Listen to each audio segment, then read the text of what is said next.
Nang dahil dito kay Meta AI, binigyan tayo ng problema ng mga idol natin. Gaya nga dito kay Idol Rodel, tanungin ko daw kay Meta kung anong magandang pangatak sa T16. Gaya rin dito kay Boss Daryl, tanungin ko daw kay Meta AI kung ano yung meta sa T16 at yun ang gamitin ko. Isa pa to si Boss Ervin, ganun din yung gusto mangyari, kaya ito tinanong ko na kay Meta. Pero yung tanong ko, ano yung troops composition sa Clash of Clans ang mahirap gamitin sa T16? At ito na nga yung reply ni Meta AI sa tanong ko. Mga troops composition na mahirap gamitin sa T16 at isa na nga itong Giant Archers. Dahil bagaman ang Giants ay malakas, sila ay mabagal at madaling patay ng mga defensive structure tulad ng Archer Queen. Kaya sige, sundin natin yung sinasabi ni Meta AI at pahirapan natin yung ating sarili. At ito na nga, naka-ready na nga yung 26 na kalbong troops at mahigit 100 na normal archers. Siyempre, yung reinforcement na ginamit ko dito, kalbong troops lang din at normal archers. Kaso low level pa yung lindol ko dito, kaya ito, napagamit ako ng pinagbabawal na troops potion. At ito naman yung mga sinet ko dito na equipment na talaga sa mga hero. At dito nga, chinek ko muna kung meron bang online dito sa JPC. At buti na lang wala, kaya ito, dali-dali na ako umatak.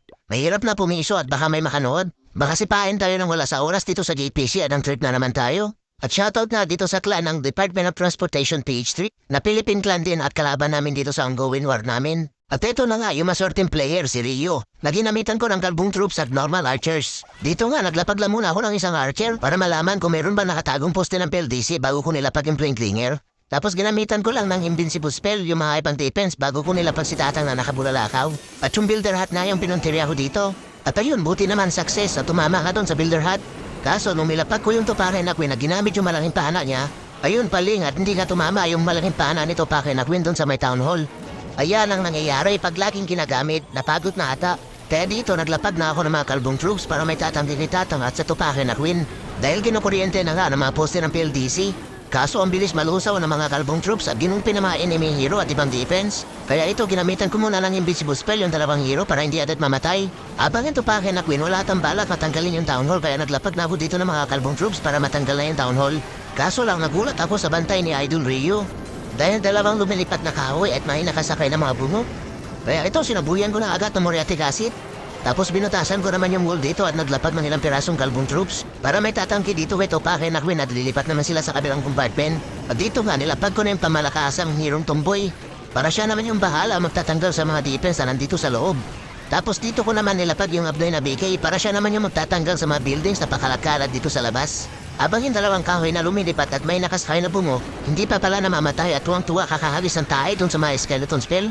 Buti na lang tinirador ng Tupake na Queen. Kaya ayun, isa-isa nagdaglagan at naglapag na rin ako ng mga normal archers dito sa may taas para matanggal na yung mga buildings na pakalakalat sa taas. Dahil yung Abnoy na BK plano ata ikutan yung buong base ni Rio. Kaya ayun, ginamit ko na yung ability niya na earthquake boots at para makapasok siya dito sa may multi-inferno tower.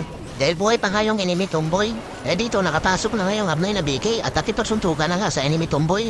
Kaso palaban yung enemy tomboy kaya ito ginamitan ko ng priest para hindi makapalag. Kaya ayun, puro black tayo yung inabot ng enemy tomboy kay BK. Kaya dito nilapag ko na lahat yung mga normal archers para may pakinabang naman at makatulong sa paglinis dito sa mga ibang buildings na naiwan sa base ni Rio. Kaya ayun, na-restart ko ngayon defense ni Rio ng Department of Transportation PH3. Nagamit na purong kalbong troops at normal archers yung laman ng army camp. Kaya kung gusto niyo sumakit yung hulog nyo, i-check niyo na rin sa Meta AI.